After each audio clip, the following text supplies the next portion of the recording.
Hi everyone, how are you? I hope you all had a wonderful Easter.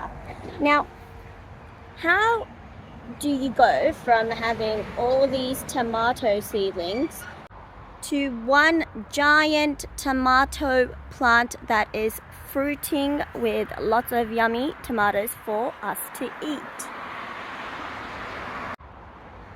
Before I go into that, let me explain to you something very important about tomato plants.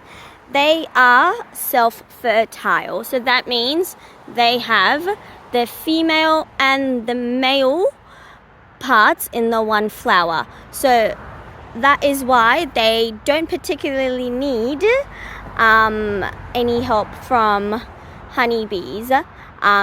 Even wind can pollinate tomatoes for you. However, nothing beats blue banded bees pollination of tomatoes. Alright guys, so wind is really good, but bees are next level at making sure you can get tomatoes after tomatoes. And also tomatoes are not too fussy of how you grow them, but the two important things that they really need, actually three, are full sun. So I've got this tomato sweet marbles in my front yard which receives constant full sun, loamy organic soil. So this is the soil that my tomato sweet marble is in. It's loamy, it retains moisture, it's black, and it's full of organic matter.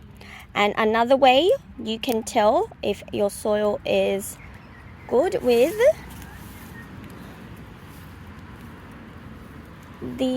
how much it can actually retain moisture. So as you can see, the deeper I dig, and this is the same garden bed, the deeper I dig, the blacker the soil is. That is what tomatoes need. They are also heavy feeders, so that means they need constant nutrition, and the best way to get constant nutrition is to have dark and loamy soil.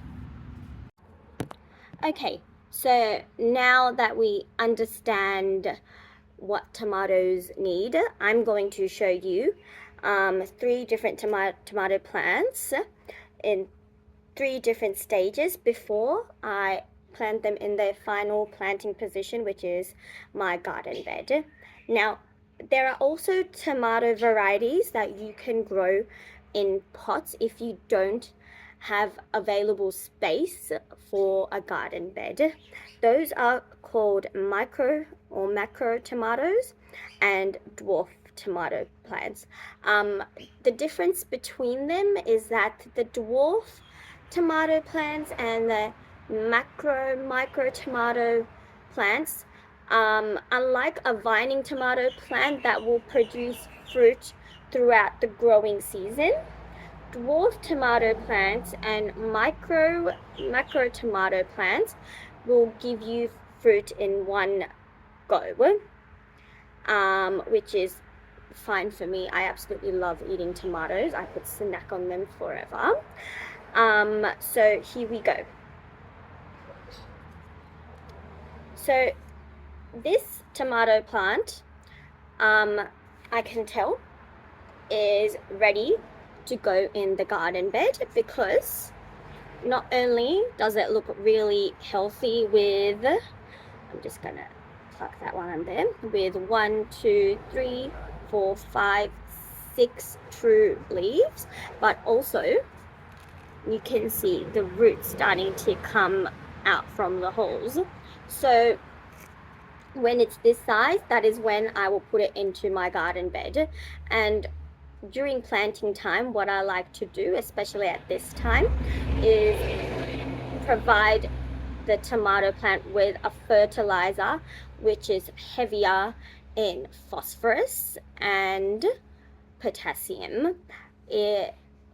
And what you need to understand is a lot of fertilizers would already have some form of nitrogen in it, but you want to focus on an NPK fertilizer that is higher in phosphorus and potassium because it's already got enough leafy growth.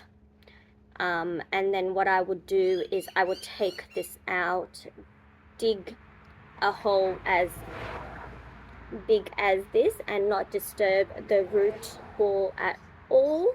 You don't want to disturb it because if you disturb the root ball, the tomato plant is going to focus its energy on completely rooting itself again, then putting its energy in producing flowers and fruit. But how did I get to having this massive plant? Lots of patience, lots and lots of love, lots of feeding it nutrition, lots of care, and just understanding how tomatoes grow.